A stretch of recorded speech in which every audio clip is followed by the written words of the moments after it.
మీ మోకాల నొప్పులకు ఎటువంటి సర్జరీ లేకుండా ఎపియాన్ పెయిన్ క్లినిక్ అందిస్తున్న అత్యాధునిక చికిత్స. మేడం, ఖచ్చితంగా వైఎస్ రాజశేఖర రెడ్డి గారితో మీ అనుబంధం గురించి మాట్లాడుకోవాలి. హెలికాప్టర్ దొరకటం లేదు, కనపడటం లేదు, ఎక్కడ ల్యాండ్ అయిందో తెలియటం లేదని, ఇక్కడి నుంచో నడిచి వచ్చేస్తాడులే చనిపోవడం అనే ఫీలింగ్ ఉండేది. అసలు ఊహించుకోలేకపోయాను. మీరు ఎలక్షన్స్ లో ఎంపీగా పోటీ చేస్తున్నప్పుడు కూడా చాలా విమర్శలు వచ్చాయి. ఆయన కూతురు గెలవాలని మనసులో మా ఫాదర్కి ఉండిండొచ్చు, బట్ బయట ఆయన నా కూతురుకు ఓటేయని ఒక్క దగ్గర చెప్పలేదు. అది ఎప్పటికీ మర్చిపోలేము. నాకు ప్రజలు మిమ్మల్ని ప్రేమగా గద్వాల జేజమ్మ అని పిలుస్తూ ఉంటారు. ఏమనిపిస్తుంటుంది మీకు? నాకు ఒక గౌరవంగా అనిపిస్తుంది వాళ్ళందరూ ఆ విధంగా పిలిచినప్పుడు. అందరికీ నమస్కారం, నేను Swarupa Potlapalli. Welcome to Suman TV. పుట్టినింటి మెట్టినింటి రాజకీయ వారసత్వాన్ని పుణికిపుచ్చుకుని రాజకీయాల్లో తనకంటూ ఓ ముద్ర వేసుకున్నారు డికే అరుణ గారు. 2004 నుంచి 2018 వరకు కూడా ఎమ్మెల్యేగా గెలిచి ఓటమి ఎరగని నేతగా ఆమె ప్రభంజనం సృష్టించారు. ఉమ్మడి ఆంధ్రప్రదేశ్ లో మంత్రిగాను పనిచేశారు.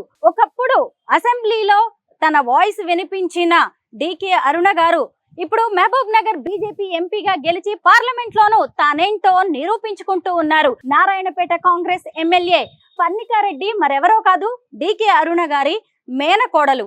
ఈ అత్తా కోడళ్లు తమ నియోజకవర్గాల అభివృద్ధికి ఎలా కృషి చేస్తున్నారు? మక్తల్ శాసనసభ ఎం నర్సిరెడ్డి గారు డికే అరుణ గారి తండ్రి గారు. ఆయన స్వాతంత్ర దినోత్సవం రోజే నక్సలైట్ల కాల్పుల్లో మరణించారు. ఇలా డికే అరుణ గారికి సంబంధించిన ఇంట్రెస్టింగ్ పర్సనల్ విషయాలు ఎన్నో ఉన్నాయి. వారి హోమ్ టూర్ చేస్తూ మనం ఈరోజు డికే అరుణ గారి గురించి అనేక ఇంట్రెస్టింగ్ విషయాలను తెలుసుకుందాం రండి. చూసారు కదా, 3 అంతస్తుల్లో కనిపిస్తోంది వారి ఇల్లు. చాలా సింపుల్ గానే కనిపిస్తోంది. మంత్రి వర్యులుగా పనిచేసిన వ్యక్తి ఇల్లు అంటే ఎంత అట్టహాసంగా ఉంటుందని చాలా మంది అనుకోవచ్చు. ఇదిగోండి ఇక్కడ కనిపిస్తున్నాయి కదా డికే అరుణ గారు రెగ్యులర్ గా వాడే వెహికల్స్. ఇవన్నీ మీరు చాలా చోట్ల ప్రచారంలో ఇతర కార్యక్రమాల్లో కూడా ఈ వెహికల్స్ ని గమనించి ఉంటారు. లోపలికి వెళ్దాం. లోపల డికే అరుణ గారు మన కోసమే వెయిట్ చేస్తూ ఉన్నారు. ఆవిడతో ఈరోజు మాట్లాడి తన లైఫ్ గురించి అనేక విషయాలు తెలుసుకుందాం. డికే అరుణ గారు సీనియర్ పాలిటీషియన్. ఆవిడ్ని కలవడానికి రోజు ఎంతో మంది వస్తూ ఉంటారు. ముఖ్యంగా సమస్యల పరిష్కారానికి ఆమెను కలవడానికి వచ్చేవాళ్ళు ఇక్కడ కూర్చుంటూ ఉంటారు. ఇక్కడ చూసారు కదా, ఒకవైపు వినాయకుడి విగ్రహం కనిపిస్తోంది. ఇక్కడ చూస్తే వినాయకుడు శేషతల్పం మీద పవనిస్తున్నట్టుగా కనిపిస్తోంది. మామూలుగా మనకి శ్రీ మహావిష్ణువు అలా శేష సాయి మీద పడుకొని ఉండడం చూస్తూ ఉంటాము, కానీ ఇక్కడ డిఫరెంట్ గా వినాయకుడు పవళించారు. లోపలికి వెళ్దాం. మేడం, రాజకీయ నేతగా మీరందరికీ బాగా తెలుసు, కానీ మీ వ్యక్తిగత జీవితం మాత్రం చాలా కొద్ది మందికే తెలుసు. ఈరోజు మీ హోమ్ టూర్ చేస్తూ మీ పర్సనల్ లైఫ్ గురించి తెలుసుకోవాలని ఉంది మ్యామ్. ఓకే, ఏముంటుంది పర్సనల్ లైఫ్, అందరి లైఫ్ లానే నా లైఫ్. అంతేనా? చాలా ఇంట్రెస్టింగ్ విషయాలు ఉన్నాయి. అసలు మొదటి నుంచి కూడా రాజకీయ ఫ్యామిలీ మీది. నాన్నగారు అటువైపు రాజకీయాల్లో ఉన్నారు, మామయ్య గారు రాజకీయాల్లో ఉన్నారు కదా. ముందుగా మీది అరేంజ్డ్ మ్యారేజా, లవ్ మ్యారేజ్ అనేది చెప్పండి మేడం. అరేంజ్డ్ మ్యారేజ్, పక్కా పెద్దలు కుదిరిచిన పెళ్లి. భరత సింహారెడ్డి గారు. చిన్నప్పుడే అయింది పెళ్లి నాకు. నేను అప్పుడు ఇంటర్మీడియట్ ఫస్ట్ ఇయర్ అయిపోయింది. నాకు సెకండ్ ఇయర్లో ఉన్నాక పెళ్ళి అయింది. అటు రెండు కూడా పొలిటికల్ ఫ్యామిలీసే. మా మామగారు సత్యారెడ్డి గారు గద్వాల్ నుంచి, మా నాన్న చిట్టెం నర్సిరెడ్డి గారు మక్తల్ నుంచి ఉండేవాళ్ళు పొలిటికల్గా. సో వారు అక్కడి నుంచి ఎమ్మెల్యేగా గెలిచారు అనేకసార్లు, వీరు ఇక్కడ నుంచి ఎమ్మెల్యేగా గెలిచారు. అంతకుముందు ఇద్దరు వారు సమితి ప్రెసిడెంట్గా ఉన్నారు, మా నాన్న సమితి ప్రెసిడెంట్గా ఉన్నారు. సో మా మామగారు మున్సిపల్ చైర్మన్గా కూడా చేశారు. సమితి ప్రెసిడెంట్ మూడు సార్లు సమితి ప్రెసిడెంట్గా ఉన్నారు.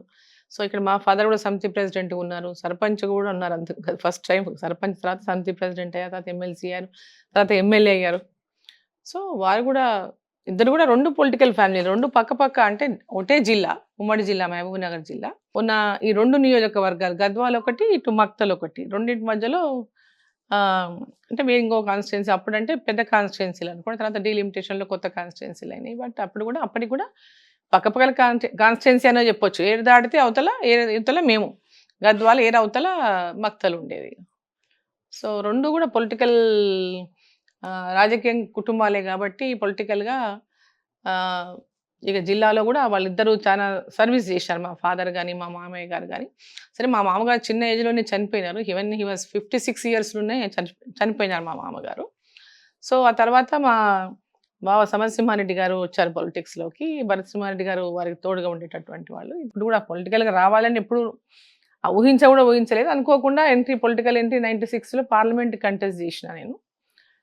టీడీపీ నుంచి అప్పుడు చంద్రబాబు నాయుడు గారు మహబూబ్ నగర్ నుంచి కంటెస్ట్ చేయమని చేయించినారు. అప్పుడు కంటెస్ట్ చేశాము. అప్పుడు భరత్ సింహారెడ్డి గారు ఎమ్మెల్యేగా ఉన్నారు, మా హస్బెండ్. అంటే తెలుగుదేశం గవర్నమెంట్లో రామారావు గారు ముఖ్యమంత్రి, తర్వాత బాబు గారు ముఖ్యమంత్రి అయిన తర్వాత వారికి అసోసియేటెడ్ మెంబర్గానే ఉన్నారు టీడీపీకి. ఎందుకంటే కాంగ్రెస్తో మా బావగారికి ఇద్దరికి కొంచెం డిఫరెన్సెస్ వచ్చి ఇద్దరు మా బావగారి మీదనే పోటీ చేశారు బ్రదర్.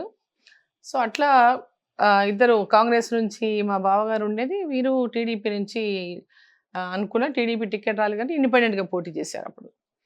సో అట్లా వారు మొదటిసారి ఎమ్మెల్యే అయినారు. అంతకుముందు ఎప్పుడు కూడా వాళ్ళ ఫాదర్కి కానీ వాళ్ళ బ్రదర్కి కానీ వారితో పాటే ఉండి మొత్తం పొలిటికల్గా అంతా కూడా తను హోల్ సపోర్టెడ్గా ఉండి పనిచేసేటటువంటి వాడు. సో డైరెక్ట్ పాలిటిక్స్లోకి వారు 94లో వచ్చిన 94 to 99 ఎమ్మెల్యేగా ఉన్నారు. సో దాని తర్వాత 96లో నేను పార్లమెంట్కి పోటీ చేశాను. డైరెక్ట్గా నేను అంటే పాలిటిక్స్లో డైరెక్ట్గా కంటెస్ట్ చేయడం అదే ఫస్ట్ టైం. అప్పుడు మహబూబ్ నగర్ పార్లమెంట్కి పోటీ చేశాను నేను. అప్పుడు ఉమ్మడి జిల్లా మహబూబ్ నగర్ జిల్లా, ఉమ్మడి జిల్లాలో మహబూబ్ నగర్ అండ్ నగర్ కన్ను 2 కాన్స్టిట్యున్సీలు. మహబూబ్ నగర్లో గద్వాల్, అలంపూర్ అప్పుడు మహబూబ్ నగర్ పార్లమెంట్లోనే ఉండినాయి. సో అప్పుడు నేరోగా ఓడిపోయాను. అప్పుడు చాలా తక్కువ ఓట్లతో. అప్పుడు ఏంటంటే ఫస్ట్ టైం ఒకటే కాకుండా మాకు ఇంట్లో నా కూతురు పెళ్లి ఉండింది. సో పెళ్లి పెట్టుకుని కార్డ్స్ డిస్ట్రిబ్యూషన్ అన్ని అయిపోయాక ఎలక్షన్ కంటెస్ట్ చేయాలనేటటువంటిది. సో అప్పుడు కొంచెం టైం కూడా ఇవ్వలేకపోవటం, కానీ డైరెక్ట్ ఫస్ట్ టైం కాకుండా రామారావు గారు చనిపోయినటువంటి కొత్త రోజులు అవి. ఫస్ట్ ఎలక్షన్ రామారావు గారు చనిపోయిన తర్వాత కూడా పార్లమెంట్ ఎలక్షన్. మా ఫాదర్ కాంగ్రెస్లో ఉందని మా ఫాదర్ కాంగ్రెస్ సపోర్ట్ చేశారు. మల్లికార్జున్ గారు అప్పుడు డిఫెన్స్ మినిస్టర్గా ఉన్నారు ఆయన. సో వారు అక్కడ పోటీ చేశారు మహబూబ్నగర్ నుంచి. వాళ్ళు అంతకుముందు కూడా ఎంపీగా ఉన్నారు, అక్కడ నుంచి పోటీ చేశారు. సో అక్కడి నుంచి వారు పోటీ చేసినారు. వారి మీద నేను టీడీపీ నుంచి పోటీ చేశాను. సో వెరీ నేరోగా ఓడిపోయింది. అప్పుడు 3000 అంతా బిలో 4000 ఓట్లతోనే ఓడిపోయింది. అప్పుడు ఫస్ట్ 96లో మీరు కంటెస్ట్ చేశారు, ఆ తర్వాత 99లో మళ్ళీ చేసినట్టున్నారు. 99లో అసెంబ్లీ కంటెస్ట్ చేశాను. ఇక 2004 నుంచి వెనక్కి తిరిగి చూడలేదు మీరు. ఇప్పుడు మేమున్నది గ్రౌండ్ ఫ్లోర్ లో మొత్తం కూడా దీన్ని దాదాపు పార్టీ ఆఫీస్ గానే వాడుతూ ఉండొచ్చు. ఎందుకంటే చాలా మంది వస్తూ ఉంటారు కదా మేడం మిమ్మల్ని కలవడానికి. సో ఎక్కడ చూసినా గ్రౌండ్ ఫ్లోర్ లోనే, ఆఫీస్ అంతా గ్రౌండ్ ఫ్లోర్ లోనే ఉంటది. గ్రౌండ్ ఫ్లోర్ లోనే అందరినీ విజిటర్స్ అందరినీ కలుస్తా. కాన్స్టిట్యున్సీ నుంచి వచ్చిన అందరినీ కూడా ఇక్కడనే గ్రౌండ్ ఫ్లోర్ లోనే కలుస్తా. సో మార్నింగ్ కిందికి వచ్చేసానంటే మళ్ళీ నైటే పైకి వెళ్తాను. మొత్తం ఎక్కువ ఇక్కడే ఉంటారు, కిందనే ఉంటా. ఈ రూమ్ తో కూడా మీకు ఎక్కువ అటాచ్మెంట్ కిందనే ఉంటది. ఎందుకంటే వచ్చిపోయే వాళ్ళు ఉన్నప్పుడు వచ్చిపోతుంటారు. నేను లేకుంటే ఇంట్లో లేకుంటే కాన్స్టిట్యున్సీలో ఉన్నట్టు, కింద లేనుంటే కాన్స్టిట్యున్సీలో ఉన్నట్టు.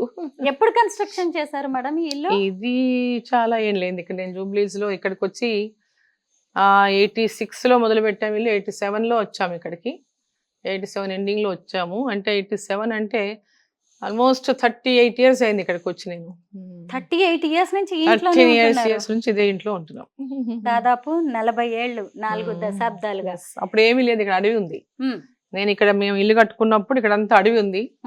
ఇక్కడ ఏమీ లేవు, పాములు బారాడేవి రోడ్ల మీద అంతా.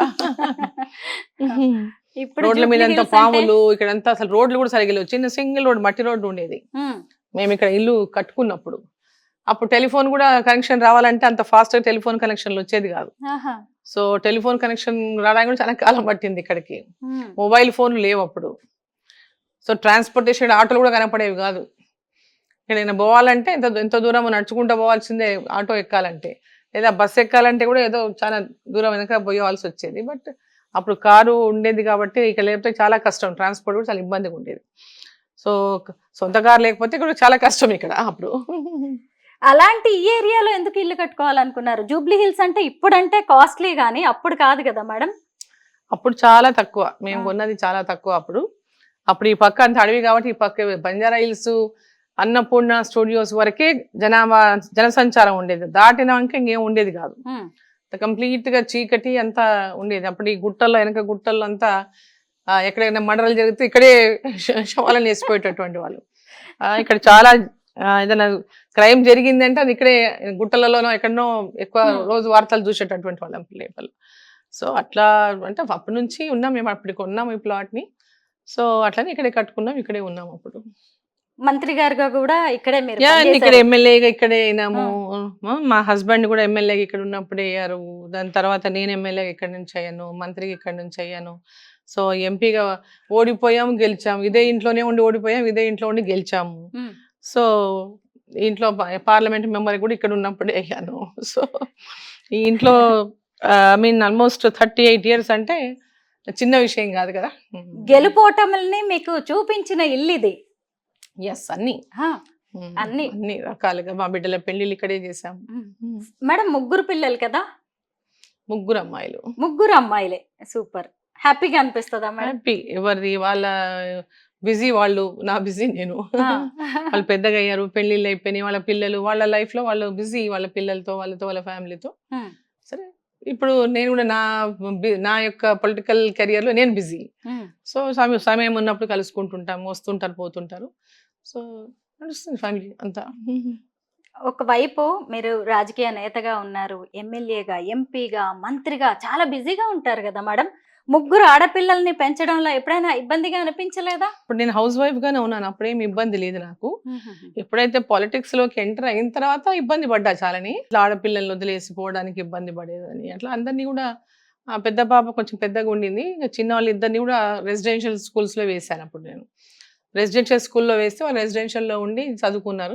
సో అప్పుడు కొంచెం నాకు ఇక్కడ ఇంట్లో వదిలిపెట్టాలనే భయం ఉండేది కాదు, అది ఉండేది కాదు, టెన్షన్ ఉండేది కాదు. సో అట్లా వాళ్ళు రెసిడెన్షియల్ స్కూల్లో చదువుకున్నారు. నేను అప్పుడు పొలిటికల్గా డైరెక్ట్ ఎంట్రీ అయిన తర్వాత నేను ఫుల్ టైం ఇవ్వగలిగాను. చాలా చిన్న ఏజ్ లోనే మీకు మ్యారేజ్ అయిపోయింది మేడం. అయినా సరే ఎందుకు రాజకీయాల్లోకి రావడానికి బలమైన ఏదైనా కారణం ఉందా? బలమైన కారణం ఏం లేదు, ఎందుకంటే ఎప్పుడు కూడా నేను రాజకీయాల్లోకి నేను పోతానని అనుకోలేదు, అసలు ఊహించుకోలేదు. సో చిన్నప్పటి నుంచి కూడా యాక్టివ్ ఉన్నప్పటికి నేను కూడా యాక్టివ్ ఉన్నా. మా ఫాదర్ తెలంగాణ మూమెంట్లో చాలా యాక్టివ్గా పనిచేశారు, జైల్లోకి వెళ్ళొచ్చారు. అంతకుముందు కూడా చిన్నగా ఉన్నప్పుడు కూడా అనేక స్టోరీస్ వినేవాళ్ళము. మా ఫాదర్ స్వతంత్ర ఇండిపెండెన్స్ అజిటేషన్లో పార్టిసిపేట్ చేస్తున్నారు, ఇండిపెండెన్స్ అజిటేషన్లో. తర్వాత ఇక్కడ రజాకార్ల మూమెంట్లో కూడా వీళ్ళందరూ ఉన్నారు. మేము వినేవాళ్ళం స్టోరీ. కార్లో మమ్మల్ని మా ఫాదర్ తీసుకెళ్ళేటప్పుడు కొన్ని ఆ పాటలు అవి అట్లా పెట్టేటటువంటి వాళ్ళు అనమాట. అట్లా సో ఇవన్నీ ఆ చిన్నప్పటి నుంచి కూడా మేము పొలిటికల్, మా ఫాదర్కి దగ్గరకు వచ్చే వాళ్ళతో, పోయే వాళ్ళతో చూసేవాళ్ళం. చిన్నప్పటి నుంచి కూడా చూసేవాళ్ళం. కానీ నేను రాజకీయాలకు వస్తా, నేను ఎమ్మెల్యేగా కంటెస్ట్ చేస్తా, నేను ఎమ్మెల్యేని అవుతాను, నేను పొలిటిక్స్లో ఉంటానని ఎప్పుడు కూడా అనుకోలేవు యాక్చువల్గా. ఇది అనుకోకుండా జరిగినటువంటి ఎంట్రీ, దాని తర్వాత ఇది కంటిన్యూ జరుగుతుంది. నాన్నగారు మా హస్బెండ్ కూడా సో ఎప్పుడైతే 94లో తను ఎమ్మెల్యేగా ఉన్నారు, 94 to 99, 96లో నేను పార్లమెంట్ కంటెస్ట్ చేసినప్పుడు సరే నేరోగా ఓడిపోయిన తర్వాత 99 అసెంబ్లీ ఎలక్షన్స్ వచ్చినాయి. 99 అసెంబ్లీ ఎలక్షన్స్లో నేను ఎమ్మెల్యేగా కంటెస్ట్ చేయాల్సి, మళ్ళీ ఎమ్మెల్యే కంటెస్ట్ చేశాను. అంతకుముందు యాక్చువల్గా టీడీపీ నుంచి పోటీ చేశాను నేను. బట్ 99కి వచ్చేవరకు భరత్ సింహారెడ్డి గారు, మా హస్బెండ్ కూడా రాజశేఖర రెడ్డి గారితో ఒక అంటే మంచి గుడ్ రిలేషన్ ఉండేది, మంచిగా ఇద్దరికి బాగుండేది. సో అప్పుడు కాంగ్రెస్లోకి రమ్మన్నారు, మేము కూడా కాంగ్రెస్లోకి జాయిన్ అయిపోయినాం. అప్పుడు జాయిన్ అయిన తర్వాత పోటీ చేయమన్నారు. 99లో తను సిట్టింగ్ ఎమ్మెల్యే కాబట్టి నన్ను కంటెస్ట్ చేయమన్నారు. యాజ్ అ ఉమెన్ సీట్లు కూడా కొన్ని ఇవ్వాలనే దీంట్లో నన్ను కంటెస్ట్ చేయమని. అట్లా నా హస్బెండ్ తను ఉండేది అనుడనే కంటెస్ట్ చేస్తుంది అని చెప్పేసి నన్ను ముందుకు పంపించారనమాట కంటెస్ట్. అట్లా నేను రాజకీయాల్లోకి మళ్ళీ ఎంటర్ అయ్యాను ఎమ్మెల్యే కంటెస్ట్ చేయడానికి. అప్పుడు అత్తగారింటి వైపు నుంచి పొలిటికల్ డిఫరెన్సెస్ అప్పటికి ఇంకా ఉండేవి. సమరసింహారెడ్డి గారు అప్పుడు ఇండిపెండెంట్ కంటెస్ట్ చేశారు. సో మా ఇద్దరి ఓటు కొంచెం చీలిపోవడం వల్ల కొంచెం నేరోగా అప్పుడు కూడా 2000తో ఓడిపోయాను నేను. సో దాని తర్వాత మళ్ళీ 5 years కూడా నేను ఓడిపోయానని చెప్పేసి ఉండలేదు. అంటే ఉండకుండా ఇక మొత్తం అంటే ఇష్యూస్ అన్నిటిపైన కూడా నేను ప్రజల మధ్యలో ఉండేదాన్ని, ప్రజల ఇష్యూస్ పైన ఫైట్ చేసేదాన్ని. ఏది వచ్చినా కూడా వెళ్ళి వాళ్ళతో మాట్లాడేదాన్ని, వాళ్ళతో కంప్లీట్గా ఇంకా వాళ్ళతో ఓడిపోయినానని, అదే నేను చాలా తక్కువ ఓట్లతో ఓడిపోయినాను అంటే నాకు చాలా అంటే ఒకలాంటి రెస్పాన్సిబిలిటీ, ఒక కమిట్మెంట్ నా ఇది అనేటటువంటి ఫీలింగ్ ఉండేది. అరే ఇంతమంది నాకు ఓట్లు ఇస్తున్నారు, నేను కొంచెం ఓట్లే కదా ఓడిపోయింది. సో వీళ్ళంతా నేను రెస్పాన్సిబుల్ ఉంది కదా, నాకు వాళ్ళందరికీ ఏదున్నా నేను సహాయం చేయాలి కదా, వాళ్ళకంతా నేను సపోర్ట్ చేయాలి కదా. వీళ్ళందరూ నాతో పాటు నాకు సపోర్ట్ చేశారు, ఓడిపోయినామని చెప్పి వాళ్ళు ఇదవుతారు కదా అని అట్లా వాళ్ళతో ఉండి ఆ రోజు ఉన్నటువంటి ప్రభుత్వానికి కానీ, ఎమ్మెల్యేకి కానీ, అక్కడ లోకల్గా ఇష్యూస్ ఏ వచ్చినా కూడా ఫైట్ చేసేదాన్ని. సో అనేక ఇష్యూస్ పైన అట్లనే ఇరిగేషన్ ప్రాజెక్ట్స్ పైన, ఆ రోజు మహబూబ్ నగర్ జిల్లాలో ఇరిగేషన్ ప్రాజెక్ట్స్ చాలా పెద్ద ఇష్యూ ఉండిందనమాట. అంటే మహబూబ్ నగర్ అంతా కరువు జిల్లా, అంటే జూరాల ప్రాజెక్టు తప్పితే నీళ్లు లేవు. జూరాల ప్రాజెక్టు ద్వారా కూడా మొత్తం జిల్లాలో ఇరిగేషన్ అవ్వదు. కొంత ప్రాంతంలో కొంచెం 8,000 ఎకరాలు మాత్రమే ఇరిగేట్ అయ్యేది మా కాన్స్టిట్యుయెన్సీలో. మిగతా అంతా కూడా కిందికి పోయేవి నీళ్లు. సో అవన్నీ ఇష్యూస్తోన పెద్ద ఎత్తున ప్రాజెక్టులు కట్టాలి, లిఫ్ట్ ఇరిగేషన్లు కట్టాలి అనేటటువంటి మూవ్‌మెంట్ చాలా పెద్ద ఎత్తున చేశాం. మా ఫాదర్ ఉన్నారప్పుడు, మిగతా చాలా మంది సీనియర్ ఉన్నారు. అందరూ ఉన్నారప్పుడు నాయకులు. సో దాంట్లో జిల్లా కోసం, ప్రాజెక్టుల కోసం అంటే పెద్ద ఎత్తున ఉద్యమాలు చేయాలంటే దానికి ఇక నేనే ముందుండి వాటిని లీడ్ చేశాను దాన్ని. లీడ్ చేసాము. నేనే ముందుండి వాటి కోసం పాదయాత్రలు అయిపోయినాయి, నిరాహార దీక్షలు అయిపోయినాయి. మీన్ రాజోలి దగ్గర పోరాటంలో రాళ్ళ దెబ్బలు, బరిసెల దెబ్బలు, కత్తులు, కటారులు, వాళ్ళ యుద్ధానికి మా పైకొస్తే ఆ యుద్ధానికి కూడా ఎదురు నిలబడి పోరాటం చేసినాం అనమాట. సో ఇవన్నీ చాలా ఉన్నాయి. అసలు చరిత్ర చెప్పాలంటే ఇది చాలా మేము చేసినటువంటి ఆ 5 years పోరాటాలు ఎన్నటికి కూడా మర్చిపోలేనటువంటి పోరాటాలు. ఇవాళ మహబూబ్ నగర్ జిల్లాలో అన్ని ప్రాజెక్టులు అయినాయి. అంత పెద్ద ఎత్తున నీళ్ల కోసం కొట్లాటలు జరిగినాయి. ఈరోజు నీళ్ళు వచ్చినాయి, ప్రాజెక్టులు వచ్చినాయి అంటే ఆ రోజు పోరాటాల ఫలితమే తర్వాత మహబూబ్‌నగర్ జిల్లా సస్యశ్యామలమైంది ఇవాళ. ఇంకా చాలా కావాల్సి ఉంది. బట్ ఇప్పుడు అయిందంటే ఆ రోజు మా పోరాటాలే దానికి కారణం. మా ప్రాణాలకు తెగించి నేను నిరాహార దీక్ష చేసిన. మా ఫాదర్ అయితే ఆ నిరాహార దీక్ష అప్పుడు ఏమైంది, నిరాహార దీక్షకు అంటే నేను అసలు ఎవరిని పర్మిషన్ అడగలేదు. ఆర్డీఎస్ దగ్గర పెద్ద ఇష్యూ అయింది. అదే కత్తులు కట్టాలి, మేము వెళ్ళాం ఆ నీళ్లు రంధ్రాలు అంటే ఆర్డీఎస్ దగ్గర ఉన్న స్లూయిస్ని మూయాలని చెప్పేసి మా వైపు ఆ స్లూయిస్ రంధ్రాలు మూసేస్తేనే నీళ్లు మా పక్క వస్తే దాన్ని నీళ్ళు కిందికి పోతే క్లోజ్ చేయాలా. ప్రాజెక్ట్ కట్టినప్పటి నుంచో అట్లానే ఉన్నాయి. మధ్యలో ఒకసారి రాయలసీమ నుంచి బాంబులు పెట్టేసి మొత్తం పేల్చారు. అప్పటి నుంచి అవి ఓపెన్గానే ఉన్నాయి, వాటిని క్లోజ్ చేయాలా అనేసి ఒక ఇష్యూ ఉంది, పెద్ద ఇష్యూ, ఆర్డీఎస్ ఇష్యూ. దాన్ని బంద్ చేయాలని చెప్పేసి మేము పోయినాం అక్కడికి, ముయ్యాలనేసి ఒక ఉద్యమం చేస్తే, లేదు సరే మేమే మూపిస్తామని గవర్నమెంట్ చెప్పింది. అప్పుడున్న బాబు గారి గవర్నమెంట్ చెప్తే అప్పుడు నాగం జనార్దన్ రెడ్డి గారు మంత్రి గారు, జిల్లా మంత్రి, సరే మేమేం మూపిస్తాము మీ దగ్గర ఉండంటే నేను 4-5 వేల మంది రైతులను తీసుకొని పోయినాను అక్కడికి. తీసుకొని పోయినాం అక్కడికి, మొత్తం పెద్ద ఎత్తున రైతులను తీసుకొని పోయినాం అవన్నీ మూసేస్తామని. పోతే అక్కడ వాళ్ళు మేమే మూసేస్తాం, మీరు ఎవరు రావద్దు అని అడ్డం పడుకున్నారు. పోలీసు వాళ్ళు అడ్డం నిలబడ్డారు, మీరు రావద్దు ఇక్కడికి, మేమే క్లోజ్ చేస్తాం, మీరు ఎవరు రాకండి, మీరు వస్తే మళ్ళీ వాళ్ళు వస్తారు, గొడవ అవుతుంది. సరే వాళ్ళని నమ్మి మేము అట్లనే కూర్చున్నాం, అక్కడే పక్కకు కూర్చుంటాం, సరే మీరే మొయ్యండి మేము కూర్చుంటాం అని చెప్పి కూర్చున్నాం. అట్లా కూర్చున్నాం. వర్షం మొదలైంది. కొద్దిసేపటికి వర్షం మొదలైంది. ఆ పక్క నుంచి ఇంకేంసేపు వస్తున్నారు అన్నారు. ఎంతకిరారు, ఇంకెప్పుడు వర్షం వస్తుంది, మధ్యాహ్నం 2-3 అయిపోతుంది, ఇంకెప్పుడు మూస్తారు మీరు, చీకటి అయిపోతుంది, ముయ్యండి అని అంటే, వచ్చేస్తున్నారు మేము మూసిస్తాం, మేమే మూపిస్తాం అన్నారు. ఇంత లోపల ఆ పక్క నుంచి మొత్తం డీసీఎంలలో పెద్ద ఎత్తున 100 మంది దాంట్లోకి వెళ్ళి బయటికి దుంకిరు. బరిసెలు, ఆ వేట కొడవళ్ళు, ఇవన్నీ గొడ్డళ్ళు ఇవన్నీ పట్టుకొని, ఆ కట్టెలు పట్టుకొని, ఈటలు పట్టుకొని పెద్ద ఎత్తున ఆ డీసీఎంలకి వెళ్ళి కిందికి దుంకుతా ఉన్నారు. పైనుంచి దుంకుతున్నారు. అంతా వచ్చింది మొత్తం అవతల నుంచి రైతులు వచ్చేసినారు పెద్ద ఎత్తున. ఆ రాయలసీమ పక్క నుంచి వచ్చి పెద్ద ఎత్తున దాటి వచ్చే వరకు చాలా మంది పారిపోయినారు. ఎవరైతే టీడీపీలో ఉన్నారో ఆ రోజు నాయకులు వాళ్ళంతా పారిపోయినారు. వచ్చి వాళ్ళని చూసేసి పారిపోయినారు. నాకు కూడా వీళ్ళు నాకు వెల్ విషర్స్ అనేవాళ్ళు, మీరు కూడా వచ్చి వెళ్ళిపోండి అమ్మా, ఇక్కడ వాళ్ళు డ్రింక్ చేసి ఉన్నారు, వాళ్ళకేమీ తెలియదు దీంట్లో, మీరు వెళ్ళిపోండి ఇక్కడ నుంచి, వాళ్ళు ఏదైనా చేయగలరు, మీరు వెళ్ళిపోండి అన్నారు. అంటే ఎట్లా ఇంతమందిని వదిలిపెట్టి నేను ఎట్లా పోతాను, కానీ ఏమైతే అది అవుతుంది అని నిలబడ్డామంటే ఎదురుగా నిలబడ్డారు. నాతో పాటు ఇంకొకరిద్దరు లేడీస్ కూడా ఉండే, నాతో పాటు మా కాన్స్టిట్యుయెన్సీ వాళ్ళు ఉన్నారు.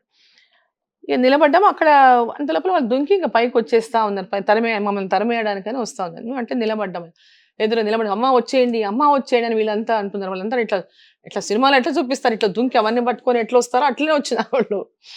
అంటే లేదు అని చెప్పినాక అది నడవడానికి కూడా రానటువంటి పరిస్థితి. అది మొత్తం వాటర్ నీళ్ళు ఉండేటటువంటి, అంటే ఆర్డీఎస్ లోపల మొత్తం బురద, నల్ల మట్టి, నల్ల బురద. కాలు పెడితే ఇక్కడ దాకా దిగిపోతుంది, మోకాల వరకు లోనికి వెళ్ళిపోతుంది. వర్షం పడ్డది కదా, కాలు పెట్టగానే లోపలికి మోకాల వరకు లేనికి వెళ్ళిపోతుంది. నడవటానికి కూడా రానటువంటి పరిస్థితి. వాళ్ళేమో తాగి ఎంబడబడతా ఉన్నారు. సో అక్కడ ఉన్నటువంటి రైతులందరూ ఏంటంటే వాళ్ళు ఎవ్వరు కూడా అమ్మని మీరు తగలొద్దు, అమ్మకు ఒక్కడి కూడా దెబ్బ తగలొద్దు, రాళ్ళు ఇసురుతా ఉన్నారు, పైనుంచో పక్క నుంచి రాళ్ళు ఇసురుతా ఉన్నారు. ఆర్డీఎస్ కట్ట ఉంది, ఆ కట్ట మీద నుంచి రాళ్ళు ఇసురుతున్నారు కొంతమంది ఆ బరిసెలు అవి పట్టుకొని వెనక ఇది చేస్తా ఉన్నారు. అయితే వీళ్ళందరూ చుట్టుముట్టి అమ్మని మట్టుకొని రౌండ్ అప్ చేసి అమ్మని మట్టుకు ఏం మీరు ఇది చేయొద్దు అని చెప్పేసి పాపం రౌండ్ అప్ చేసే వరకు వాళ్ళకి చాలా మందికి తగిలినాయి దెబ్బలు. ఇట్లా పక్కలోంచి వెళ్ళిపోయినాయి, ఇటు నుంచి ఆ బరిసెలు ఇట్లా అంటుంటాయి. బట్ వీళ్ళందరూ నాకు ఇంత తగలకుండా చూసుకుందని పాపం, కానీ చాలా మందికి గాయాలైపోయినాయి ఆ రోజు. గాయాలైపోయిన తర్వాత మొత్తం అందరినీ వచ్చేసి బయటకు పోలీసులు కూడా మమ్మల్ని తీసుకొచ్చేస్తారు. ఇంకా అక్కడ నుంచి పదండి పదండి వచ్చేసిన తర్వాత చాలా మంది గాయాలైన వాళ్ళని అందరినీ హాస్పిటల్లో చేర్పించి చీర మొత్తం పచ్చి ముద్ద అయిపోయినాం. అట్లనే అట్లనే మొత్తం వాళ్ళని హాస్పిటల్‌కి తీసుకుపోయి వాళ్ళని జాయిన్ చేపిచ్చి వాళ్ళందరిని చూసి దాని తర్వాత ఈ మూవ్‌మెంట్ ఇదంతా ఇష్యూ అయిన తర్వాత నిరాహార దీక్ష ప్రభుత్వం నుంచి రెస్పాన్స్ ఏం రాకపోయేసరికి నిరాహార దీక్షకు కూర్చున్నాం మహబూబ్ నగర్‌లో. ఇంతకుముందు రవీంద్రనాథ్ రెడ్డి గారు ఉన్నారు ఎక్స్ ఎమ్మెల్యే. వారు దీక్షకు కూర్చున్నాం 3 డేస్. వాళ్ళు కూర్చొని వాళ్ళని లేపేశారని ఇట్లా మా వాళ్ళు ఫోన్ చేశారు. కాంగ్రెస్ పార్టీలో ఉన్నాను నేను ఆ రోజు. ఫోన్ చేసి జిల్లా అధ్యక్షుడు జగదీశ్వర్ రెడ్డి గారు అమ్మ ఇట్లా లేపేసినారు వాళ్ళని, ఇక్కడ నుంచి తీసేస్తున్నారు వాళ్ళని అని చెప్పినాడు. అవునా అయితే మనం కూర్చోవాలి, వాళ్ళని తీసేస్తే మనం కూర్చోవాలి, వదిలిపెట్టొద్దు దీన్ని అని చెప్పేసి నేను మా ఫాదర్కి చెప్పలేదు, మా హస్బెండ్కి చెప్పలేదు, ఎవరికి చెప్పలేదు. అంతే నేను వస్తున్నా, నేను కూర్చుంటా అని చెప్పేసి వెళ్ళిపోయినా అంతే. ఇంకా డైరెక్ట్ జస్ట్ ఇట్లా జస్ట్ వెళ్ళిపోయినా. ఒక బ్యాగ్ లేదు, ఒక ఆలోచన లేదు, ఏమీ లేదు. వెళ్ళిపోయి నేను ఇంక అక్కడే బయట బల్ల వేసుకొని కింద బయట బల్ల వేసుకొని రోడ్డు మీద కలెక్టరేట్ ముందర బయట షామియానా వేసి బయట ఉండింది రోడ్డు పక్కకు. అట్లే పోయి ఇంకా నేను కూర్చుంటున్నా అని చెప్పి కూర్చున్నా అంతే. ఏం ప్రిపేర్డ్ లేదు, అసలు ఎలాంటిది లేకుండా పోయి కూర్చున్నాం. కూర్చున్నప్పుడు 6వ రోజుకి ఏమి సప్పుడు లేదు, ప్రభుత్వం నుంచి ఎవరు రాలేదు మాట. రోజు పెద్ద ఎత్తున ప్రజలందరూ వచ్చారు, రైతులు వస్తున్నారు, పెద్ద ఎత్తున మూవ్మెంట్కి అందరూ సపోర్ట్. రాజశేఖర రెడ్డి గారు వచ్చారు, చాలా మంది వచ్చారు పెద్ద పెద్ద. అప్పుడు రాజశేఖర రెడ్డి గారు అపోజిషన్ లీడర్, అప్పుడు వారు వచ్చారు. అప్పుడు సత్యనారాయణ గారు ప్రెసిడెంట్ ఉన్నారు పిసిసి, ఆయన వచ్చారు. ఇప్పుడు వేరే వేరే పార్టీలో ఉన్నారు అందరు. అప్పుడు చాలా మంది నాయకులు వచ్చి మమ్మల్ని అక్కడ వచ్చి సపోర్ట్ చేశారు ఆ దీక్షకి. హంగర్ స్ట్రైక్కి సపోర్ట్ చేశారు. ఆ రోజు సపోర్ట్ చేసిన తర్వాత 6 days మా ఫాదర్ ఏమో తట్టుకోలేకపోతున్నాడు, నా బిడ్డ ఉపవాసం ఉందంటే. ఆయన తట్టుకోలేకపోతున్నాడు. అరే 5 days అయిపోయింది. నేను అప్పుడు చాలా తిన్నుగుండేదాన్ని, ఇంకా చాలా అంటే చాలా సన్నగా ఉండేదని. మా ఫాదర్ ఉండి సన్నగా అసలు దాని హెల్త్ ఏమైపోతుంది, అది ఏమైపోతుంది, వీళ్ళు అసలు ఒక్కరు కూడా వచ్చి మాట్లాడతలేరు, అసలు చెప్పి ఏదైనా కన్విన్స్ చేసి గవర్నమెంట్ ఏదైనా చెప్పి సమాధానం చెప్పి లేపొచ్చు కదా. ఇంత ఇట్లా నిర్దాక్షిణ్యం ఒక ఆడపిల్ల కూర్చుంటే కనీసం అన్న ఇది లేకుండా వీళ్ళు ఇదేంటి అదేంటి అని మా ఫాదర్ చాలా అసలు ఆయన అసలు ఇదైపోయింది, తట్టుకోలేకపోయింది అసలు ఇది. ఇక 5 days కి కంప్లీట్గా నీరసం అయిపోయింది. మంచినీళ్ళు కూడా ముట్టుకోలేదు, మంచినీళ్ళు కూడా తాగలేదు నేను. పెద్ద ఎత్తున గొడవ. మా ఫాదర్ చాలా ఇదైపోయి చచ్చిపోతుంది నా బిడ్డ అని గొడవ అయిపోయి కలెక్టర్ ఇంటికి వెళ్ళారు. వెళ్ళి పెద్ద గొడవ చేశారు. అక్కడ పోయి మా ఇంటికి వచ్చి కనీసం ఒక కట్టసీ లేదా మీకు, వచ్చి కనీసం చెప్పి మేము చేస్తామని ఒక మాట చెప్పి మీరు లేపరా అని ఇక బాగా ఇది చేసి మా ఫాదర్ ఆయన పడినటువంటి బాధ ఫాదర్గా చాలా ఇదైపోయాడు అనమాట. అసలు ఎంత అంటే అంటే భయపడిపోయినాడు, ఏమైపోతుందో అనేటటువంటి భయం. సో తెల్లవారుజామున ఎర్లీ అవర్స్లో వచ్చి పోలీసు తీసుకొని వెళ్ళారు. వాళ్ళు తీసుకెళ్ళి హాస్పిటల్లో పొద్దున్న తెల్లవారుజామున ఎవరు ఉండరు ఆ టైంలో వచ్చి లేపేసి ఏమి చెప్పకుండానే తీసుకెళ్ళి పోలీసులు గవర్నమెంట్ హాస్పిటల్లో పెట్టారు. సో అట్లా మా ఫాదరు పొలిటికల్గా ఉండగా ఒక ఈ మూమెంట్ అన్ని ఎవరికి తెలియకుండా అంటే ఒక పట్టుదల అనమాట. అప్పుడే ఏదో చేయాలనే పట్టుదల ఉండేదను. అట్లా అప్పటి నుంచి కూడా దాని మీద పెద్ద స్టేషన్స్, పాదయాత్రలు అన్నీ చేస్తాం అప్పుడు ఆ ప్రాజెక్టుల కోసం జిల్లాలో. సో దానివల్లనే ఈరోజు మహబూబ్నగర్ జిల్లాలో ప్రాజెక్టులు అయినాయి. రాజశేఖర రెడ్డి గారు చెప్పారు తప్పకుండా మనం అధికారంలోకి వస్తే ఈ ప్రాజెక్ట్ అని చేద్దామమ్మా అన్నారు. సో ఆ రోజు ఆయన హామీ ఇచ్చారు అక్కడ వచ్చి మీటింగ్లలో వాటిలలో. సో దాని ప్రకారం ఇలా గెలిచిందాం, గవర్నమెంట్ వచ్చింది. దాని తర్వాత అవన్నీ మహబూబ్నగర్ జిల్లాకు ఆ ప్రాజెక్టులన్నీ రాజశేఖర రెడ్డి గారు చేశారు. మేము అడిగినట్టు మా నెట్టంపాడు ఫస్ట్ చాలా తక్కువ ఎకరాలకు 25,000 ఎకరాలకు ఉండిన తర్వాత 60,000 ఎకరాల నో 2 lakhs ఎకర్ చేయాల్సిందే అని నేను పట్టుబడితే 2 lakhs ఒప్పుకొని చేశారు దాన్ని. సో ఇలా మహబూబ్నగర్ జిల్లాలోని కల్వకుర్తి కానీ, నెట్టంపాడు కానీ, భీమా కానీ, కొయిల్సాగర్ కానీ ఈ ప్రాజెక్టులు అన్నిటి విషయంలో కూడా ఆనాటి మా పోరాటాల ఫలితం అని కానీ గ్యారెంటీగా చెప్పగలను. ఈరోజు అవన్నీ సరే నీళ్ళు వస్తున్నాయి, ఇంకా మిగిలిన పనులు చాలా ఉన్నాయి. తర్వాత వచ్చిన గవర్నమెంట్ కానీ ఇప్పుడున్న గవర్నమెంట్ కానీ వాటిని పూర్తి చేయాల్సినటువంటి అవసరం. లాస్ట్ గవర్నమెంట్ పట్టించుకోలేదు పెద్దగా, మాటలు చాలా పెద్దగా చెప్పింది కానీ అక్కడ చేసింది ఏమీ లేదు వాళ్ళ వాస్తవంగా చెప్పాలంటే. సో ఇప్పుడు మళ్ళీ ఇప్పుడున్న గవర్నమెంట్ అయినా వాటిని కంప్లీట్ చేస్తే మహబూబ్నగర్ జిల్లాలో పాలమూరు రంగారెడ్డి కోసం కూడా నేను చాలా ఫైట్ చేశాను. పాలమూరు రంగారెడ్డి ప్రాజెక్టు కోసం అని అప్పుడున్నటువంటి రిటైర్డ్ ఇంజనీర్స్ ఫోరం అంతా కూడా పాలమూరు రంగారెడ్డి చేపడితేనే మహబూబ్ నగర్ జిల్లాలో ఈ కల్వకుర్తి, నెట్టంపాడు, భీమా కింద అయినటువంటి నియోజకవర్గాలు కాకుండా మిగతా నియోజకవర్గాల్లో ఉన్నటువంటి మిగిలినటువంటి ఆ వ్యవసాయ భూములకు అన్నిటికి నీళ్లు రావాలంటే పాలమూరు రంగారెడ్డి అయితేనే వస్తాయి. రంగారెడ్డి అనే పేరు ఎందుకు వచ్చిందంటే కొంత భాగం పరిగి కొంత ఆ ఏరియా కూడా ఇక్కడ నీళ్ళు ఇవ్వచ్చు అనే దాని మీద దానికి ఆ రంగారెడ్డి అని కూడా పేరు పెట్టారు. పాలమూరు రంగారెడ్డి అని పేరు పెట్టారు. సో అట్లా ఈ జిల్లాలో ఉన్నటువంటి ప్రాజెక్ట్ పాలమూరు రంగారెడ్డి కూడా నేనున్నప్పుడే బీజం పడింది. ఖచ్చితంగా నేను మంత్రిగా మహబూబ్ ఉన్నప్పుడే నగర్ బీజం అభివృద్ధిలో పడింది. మీ పాత్ర మాత్రం కీలకం మేడం. మీ రాజకీయ జీవితంలో ఇలాంటి జ్ఞాపకాలు ఎన్నో ఉన్నాయి కదా. మొత్తానికి ఉద్యమాలు చేసి పోరాటాలు చేసి గద్వాల జేజమ్మగా పేరు తెచ్చుకున్నారు. అయితే నాన్నగారి గురించి చాలా విషయాలు తెలుసుకోవాలి మేడం. మరి మా ఫాదర్ది ఒక ఇది గిఫ్ట్ ఇచ్చారు నాకు. సో అది ఇక్కడ ఉంది. మహబూబ్ నగర్ జిల్లాలో వారికి అందరూ పరిచయమే. అంటే రాష్ట్ర రాజకీయాల్లో కూడా వారు చురుకైనటువంటి పాత్ర. అసెంబ్లీలో కూడా యాజ్ జనతా పార్టీలో ఉండేవాడు. ఫ్లోర్ లీడర్గా కూడా వారు చాలా అంటే నిక్కచ్చిగా చాలా అంటే అప్పటి వాళ్ళంతా ఎథికల్గా ఏదున్నా ఓపెన్గా మాట్లాడటము, ప్రజల వైపు ఉండటం అదంతా కూడా అంటే non controversial and people's person లాగా ఉండేటటువంటి వాడు మా ఫాదర్. నక్సలైట్లు కాల్చి చంపాల్సిన పరిస్థితులు ఎందుకు వచ్చాయి మేడం? పొలిటికల్ కెరియర్ చూసుకుంటే కనుక ఎక్కడ కూడా తన కాంట్రవర్షియల్ కూడా కాదు. కాంట్రవర్షియల్ కాదు. కొన్ని జమీందారులు లేకపోతే రాజులో దొరలో అట్లాంటి ఫ్యామిలీ కాదు. వ్యవసాయ కుటుంబమే మాది. మా ఫాదర్ ఒక్కడే. అంటే మా తాతకి మా నాయనమ్మకి ఒకటే ఒక కొడుకు. మా ఫాదర్ చిన్నప్పుడే 1 year ఉన్నప్పుడే మా తాత చనిపోయినాడు కూడా. మా నాయనమ్మ కూడా అప్పటికి చాలా చిన్న ఏజ్. మా నాయనమ్మది కూడా షీ వాజ్ అరౌండ్ 16-17 years మా తాత చనిపోయినప్పుడు. షీ వాజ్ వెరీ యంగ్ అప్పుడు చనిపోయింది. సో ఒకటే కొడుకుతో ఆయన పెద్దగా చేశారు, చదివించుకున్నారు. ఆ టైంలో ఊర్లో ధనవాడ మా విలేజ్. సో నారాయణపేటకి దగ్గరలో ఉంటుంది. నారాయణపేట చాలా దగ్గరలో ఉంటుంది. ఏదైనా అంటే నారాయణపేట అనమాట దగ్గరలో ఉన్నటువంటి అతి టౌన్ ఏదన్నా అంటే నారాయణపేట హెడ్ క్వార్టర్. మా ఫాదర్ చదువుకోవడానికి నారాయణపేటలో చదువుకున్నారు ఆయన. ఆ కాలంలో మా ఫాదర్ చదువుకున్నది అంటే ఉర్దూ కూడా చాలా బాగా మాట్లాడేవాడు మా ఫాదర్. చదువుకుని అక్కడ దాకా నారాయణపేటకి వెళ్ళి చదువుకున్నాడు. ఒకడే కొడుకు. తను ఆ టైంలోనే మోటార్ బైక్ మీద తను నారాయణపేటకి ధనవాడ నుంచి వెళ్ళేవాడు అనమాట. మా ఫాదర్ కి కార్లు అంటే వెహికల్స్ అంటే చాలా ఇంట్రెస్ట్ ఉండేది. ఆ కార్లు కూడా కావాలంటే చాలా రోజులు వెయిట్ చేయాల్సి వచ్చేది. కొన్ని మంత్స్ టుగెదర్ కార్ బుక్ చేసి కార్ వచ్చే వరకు వెయిట్ చేయాల్సి వచ్చేది అప్పుడు. సో అట్లా ఇంట్రెస్టింగ్ గా కార్లు కొనేవాడు. మా ఫాదర్ కి చాలా కార్ల ఇంట్రెస్ట్ ఉండేది ఆ రోజుల్లోనే. మేము చిన్నగా ఉన్నప్పటి నుంచి కూడా మా గుర్తు, మేము చిన్నగా ఉన్నప్పటి మేము పుట్టినప్పటి నుంచి కూడా కార్లోనే అప్పటి నుంచి కూడా కార్లోనే తీసుకెళ్ళేవారు బయట. కానీ మేము స్కూల్కి వెళ్ళేటప్పుడు మాత్రం నడుచుకుంటూ వెళ్ళమని చెప్పేవాడు మా ఫాదరు. కార్లో వెళ్ళి దింపుతానో మీరు కార్లు పికప్ చేయటం అనేదో చేసేవాడు కాదు. నడుచుకుంటూనే మేము అందరం కలిసి వెళ్ళేవాళ్ళం, నడుచుకుంటూనే ఇంటికి వచ్చేవాళ్ళం. ఊర్లో ఉన్నప్పుడు అంతే. నేను హైదరాబాద్కి ఎడ్యుకేషన్ 7 తర్వాత హైదరాబాద్కి చదివాను 8th నుంచి. సో అప్పుడైనా ఇక్కడైనా స్కూల్, నాయన కూడా స్కూల్ చదివినాను మాడపాటి హనుమంతరావు స్కూల్లో. అక్కడ కూడా మా ఫాదర్ ఎమ్మెల్యే క్వార్టర్స్ నుంచి నడుచుకుంటూ వెళ్ళేవాళ్ళం.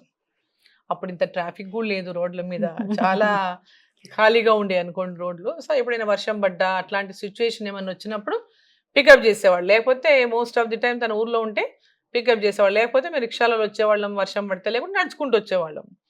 అప్పుడు రిక్షాలే బ్రహ్మాండంగా ఉండేది, రిక్షాలో ప్రయాణం. నాన్నగారు చనిపోయే టైంకి ఆయన ఎమ్మెల్యే, అప్పటికే మీరు కూడా ఎమ్మెల్యేగా ఉన్నారు. కానీ నాకు టికెట్ రాలేదు అప్పుడు. నేను ఇండిపెండెంట్ కంటెస్ట్ చేశా. మా ఫాదర్ ఏమో కాంగ్రెస్ పార్టీ టికెట్ పైన కంటెస్ట్ చేశారు. ఇద్దరికి ఇవ్వడానికి సరే పొలిటికల్ రీజన్స్ చాలా ఉన్నాయి. దానికి వెళ్తే ఇంకా చాలా సేపు పడుతుంది అనుకోండి. ఇప్పుడు అసెంబ్లీలో తండ్రి కూతురు ఉన్నది మీ ఇద్దరే అనుకుంటా. తండ్రి కూతురు నేనున్నా, సుబ్బారెడ్డి గారి శోభ కూడా ఉండేది.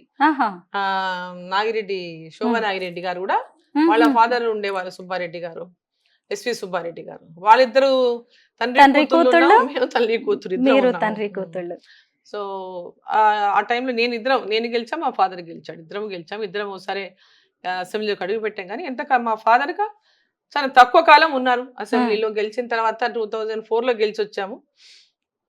2005 August 15th రోజు వారిని నక్సలైట్లు కాల్చి చంపారు. వారిని, మా ఫాదర్ని, మా ఫాదర్తో పాటు మా తమ్ముడిని, మా చిన్న తమ్ముడు కూడా పోయారు ఆ రోజే. సో ఇద్దరిని కూడా నక్సలైట్లు వారితో పాటు చాలా మంది, 10 మందిని అమాయకులను కూడా చంపారు. అందరినీ ఇక ఇష్టం వచ్చినట్టుగా కాల్చి చంపారు నక్సలైట్స్. సో దాని తర్వాత ఇక అసెంబ్లీలో నాకు చాలా లోన్లీగా అనిపించేది. మా ఫాదర్ ఉన్నప్పుడు గైడ్ చేసేవారు. నేను ఫస్ట్ టైం పార్లమెంట్లోకి అడుగు పెట్టాను కాబట్టి నాకు గైడ్ చేసేవారు. ఎట్లా ఏంటి ప్రొసీజర్స్ అన్నీ కొంచెం నాకు చెప్పేవాళ్ళన్నీ. సో, వారు పోయిన తర్వాత నాకు చాలా లోన్లీ కొన్ని రోజులు అసలు మా అసెంబ్లీలో నోరు కూడా ఇప్పలేనట్టు అయిపోయింది నా పరిస్థితి.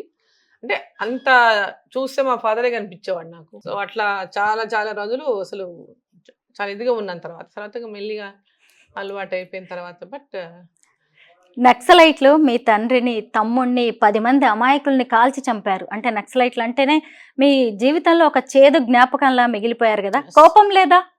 ఖచ్చితంగా ఉంటది. హ్మ్. కోపం లేకపోవడం ఏంటి? ఇప్పుడు నక్సలైట్లు అంటే వాళ్ళు నిజంగా ఎవరినైనా తప్పులు చేసిన వాళ్ళని శిక్షించారంటే ఓకే. వాళ్ళు ఒక సిద్ధాంతానికి పనిచేస్తున్నారంటే గౌరవించొచ్చు. అది వాళ్ళ సిద్ధాంతం కాదు. అది సిద్ధాంతం కోసం చేసే వాళ్ళైతే మేమేమో ఇక్కడ ఎవరిని వేధింపులకు గురి చేసిన వాళ్ళం కాదు. ఎవరితోన ఐ మీన్ ఆ టైప్ ఆఫ్ పొలిటికల్ లైఫ్‌లో మేము లేము. సో, దాంట్లో అమాయకులు అంటే మా ఫాదర్ అనేది అంత డిసిప్లిన్‌గా ఉండేటాయన. అంత డిసిప్లిన్‌గా ఉండేటాయన. ఒకరి అంటే ఎల్లప్పుడు కూడా ఎవరిని ఒకరి హాని తలపెట్టనటువంటి వాడు. ఒక హాని తలపెట్టే ఆలోచన కూడా చేయనటువంటి వాడిని. అటువంటి వాళ్ళని టార్గెట్ చేయడం అనేది చాలా బాధలు. అంటే మా తమ్ముడు పక్కన మా తమ్ముడు వాడు అమాయకుడు. వాడు చిన్నోడు. ఆ! వాడు చిన్న తమ్ముడు. ఇంకా అప్పుడు రాజకీయాల్లోకి కూడా వాడు ఇంకా ఎంట్రీ కూడా కాలేదు. సో, మా ఫాదర్‌కి వెనక తోడుగుంటున్నాడు. ఆ టైంలో అక్కడే ఉన్నాడు కాబట్టి కార్‌లో కూర్చొని ఉన్నాడు. కార్‌లో కూర్చొని కాల్చేశారు. సో, కార్‌లో అట్లా మా ఫాదర్ ప్రోగ్రామ్‌లో పార్టిసిపేట్ అయ్యి ఒక స్కూల్ బిల్డింగ్‌కి ఫౌండేషన్ కోసమని టెంకాయ కొడుతున్నారు. టెంకాయ కొడతా ఉంటే కొబ్బరికాయ కొడుతున్నాడు. కొబ్బరికాయ కొడుతుంటే అట్లనే షూట్ చేసినారు. కార్‌లో ఇక్కడ పక్క కార్‌లో మా తమ్ముడు కూర్చొని ఉన్నాడు. ఆ కార్‌లో ఉన్నవాడిని అట్లే కాల్చేశారు. సో, అట్లా చాలా మందిని అక్కడ ఉన్న చుట్టుపక్కల వాళ్ళందరినీ కూడా అడ్డగోలుగా కాల్చి పడేసినారు. సో, అది తలుచుకుంటేనే ఇప్పటికి నాకు ఫ్రెష్‌గా ఇప్పుడు మా ఫాదర్ ఆ రోజు నేను పోయినప్పుడు మా ఫాదర్ పడిన పొజిషను, మా తమ్ముడు ఉన్న పొజిషను అవన్నీ చూస్తే అసలు ఇప్పటికి కూడా అది ఇప్పుడేదో ఫ్రెష్‌గా జరిగినట్టుగానే ఫీలింగ్ ఉంటది. కదా మేడం, నిజంగా చాలా పెద్ద జీవితంలో ఒక కుదుపు లాంటిది. చాలా చాలా మా ఫ్యామిలీకి చాలా పెద్ద కుదుపది. కంప్లీట్ మా ఫ్యామిలీకే చాలా పెద్ద కుదుపది. ఎందుకంటే నేనే ఇంక ఇంటి పెద్దదాన్ని. ఐ మీన్ అంటే ఎల్డెస్ట్ డాటర్‌ని నేనే. ఇంట్లో ఓల్డెస్ట్ డాటర్‌ని నేనే.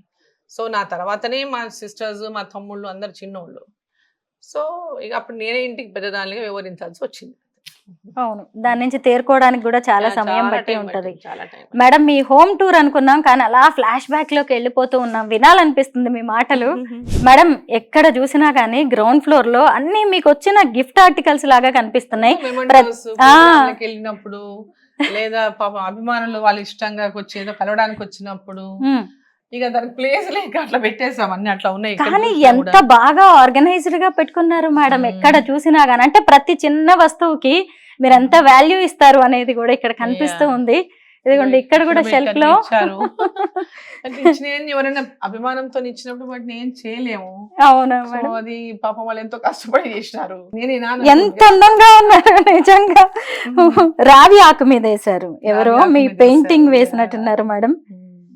వాళ్ళు స్వతహాగా చేత్తోనే మీరంటే ఎంత అభిమానం ఉంటే చాలా బాగుంది కూడా. ఎవరు వేశారో గానీ ఇప్పటికీ మనం గుర్తు చేసుకుంటున్నాం. చాలా తెచ్చిచ్చారు అట్లా పెయింటింగ్స్ గానీ. బట్ నేను అంటా ఉంటాను, ఎందుకు తీసుకొస్తారు, ఊరికే రండి కలవండి, అంతే ఎందుకు మీరు అంత ఎఫర్ట్ పెడతారు, అది అవసరం లేదని. బాగున్నాయి మేడం. చాలా తీసుకొచ్చినప్పుడు ఇంకా ఏమి అనలేము. ఇంకా అంతే. చిన్న చిన్న వస్తువుల్ని కూడా మీరు నిజంగా ఎంత జాగ్రత్తగా పెట్టుకున్నారో అనిపిస్తుంది. మేడం, ఖచ్చితంగా వైఎస్ రాజశేఖర రెడ్డి గారితో మీ అనుబంధం గురించి మాట్లాడుకోవాలి. మిమ్మల్ని మంత్రిగా నిలబెట్టిన వ్యక్తి మీరు కూడా మీరేంటో ప్రూవ్ చేసుకున్నారు.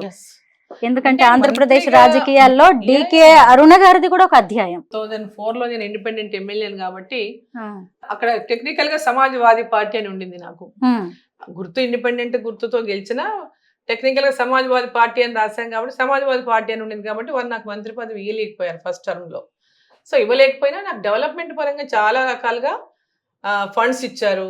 కాన్స్టిట్యున్సీ డెవలప్మెంట్ కి చాలా సహకరించారు. మొత్తం జిల్లాలో అడిగినవన్నీ కూడా, జిల్లాలో ఎక్కడైనా ఇష్యూస్ ఉంటే అడిగిన వాటికంతా కూడా సహకరించారు. సో, చాలా ఒక సిస్టర్ లాగా చూసేవాళ్ళు వాళ్ళు. అంటే మా హస్బెండ్తో కూడా వారికి ఒకరికొకరు మంచిగా ఉండేటటువంటి వాళ్ళు. రాజశేఖర రెడ్డి గారు, మా నరసింహారెడ్డి గారితో కూడా మంచి అటాచ్మెంట్ ఉండింది. సో, దీంతో కూడా మమ్మల్ని ఎంకరేజ్ చేశారు. మా పొలిటికల్ బ్యాక్గ్రౌండ్ కూడా తెలుసు వారికి. వీఆర్ స్ట్రాంగ్ ఎట్ పొలిటికల్ బ్యాక్గ్రౌండ్లో. మా మామ సత్యారెడ్డి గారి నుంచి మా ఫ్యామిలీ పొలిటికల్గా ప్రజల లోపల మంచిగా ఒక పేరున్నటువంటి ఫ్యామిలీ, ప్రజలు సర్వీసులు అంటే సర్వీస్ అందించినటువంటి ఫ్యామిలీ అనేది తెలుసు కాబట్టి మాకు ఆ ఐడెంటిటీ ఇచ్చారు. సో సెకండ్ టైం గెలిచిన తర్వాత నాకు మంత్రి పదవి కూడా ఇచ్చారు. అవును మేడం. నాకు మంత్రి నా క్యాబినెట్ లో చోటు కల్పించారు. సో బట్ దురదృష్టం వాళ్ళు చాలా కాలం ఉండలేకపోయారు, మొత్తం టర్మ్ లో ఉండలేకపోయారు. సో నేనని నాకు ఎంఎస్ఎంఈ ఇచ్చారు మీరు, నాకు రూరల్ డెవలప్మెంట్ అంటే ఇష్టం, కొంచెం రూరల్ డెవలప్మెంట్ ఇచ్చుంటే ఇంకా నేను కొంచెం మోర్ ఎక్కువ పని చేయడానికి అవకాశం ఉండేది, స్కోప్ ఉండేదన్నా నాకు. అంటే ఒక 3 నెలలు ఆగలేమ్మా, మళ్ళీ చేద్దాం లేదు చేస్తాం, మళ్ళీ 3 months అయ్యాక మారుద్దాం చేద్దాం అన్నాడు. దురదృష్టం వారు ఎక్కువ రోజులు ఉండలేకపోయారు. ఇది కూడా చాలా అసలు ఆ రోజు కూడా మర్చిపోలేనటువంటి రాజశేఖర రెడ్డి అన్న వారు చనిపోయినటువంటి రోజు. వాళ్ళు ఫస్ట్ క్వశ్చన్ మిస్ అయిపోయింది, హెలికాప్టర్ దొరకటం లేదు, కనపడటం లేదు, ఎక్కడ ల్యాండ్ ఏందో తెలియటం లేదని చాలా హోల్ నైట్ అంతా ఎతికాము హెలికాప్టర్ కోసం. ఎక్కడుందో అని అడవుల్లో అచ్చంపేట ఆ రోడ్లో శ్రీశైలంకి పైకి వెళ్ళి అంతా మొత్తం రాత్రులంతా కూడా మేము కూడా తిరిగాము. మొత్తం అక్కడ వాళ్ళని అడిగాము, ఎక్కడైనా పడిందా, ఎక్కడైనా చూసారా అనుకుంటా మొత్తం తిరిగాము ఆ రోజు అంతా. మేమంతా కూడా అసలు ఊహించుకోలేకపోయాం.